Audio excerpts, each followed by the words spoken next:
హిమాచల్ ప్రదేశ్ లో ఎడతెరిపి లేకుండా కురుస్తున్న భారీ వర్షాల కారణంగా జనజీవనం అస్తవ్యస్తమైంది. పార్వతీ నది ప్రమాదకర స్థాయిలో ఉప్పొంగి ప్రవహిస్తోంది. దీంతో పలు ప్రాంతాలు జలమయమయ్యాయి.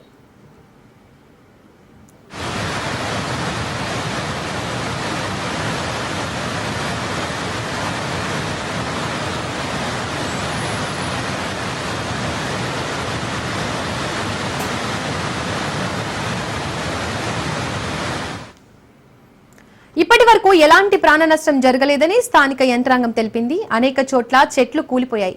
ఇప్పటి వరకు ఎటువంటి ప్రాణ నష్టం సంభవించలేదని అధికారులు తెలిపారు.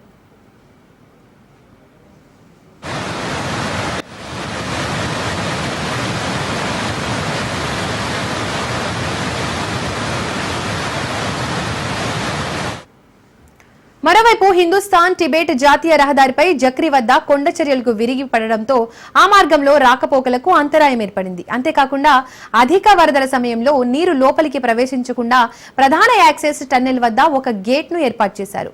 అత్యవసర నిష్క్రమణ సొరంగం వద్ద కూడా ఇదే విధమైన గేట్ ను నిర్మిస్తున్నారు. దీనికి సహాయక సివిల్ పనులతో సురక్షితమైన నీటి చొరబడని వ్యవస్థను ఏర్పాటు చేస్తున్నట్లు అధికారులు తెలిపారు.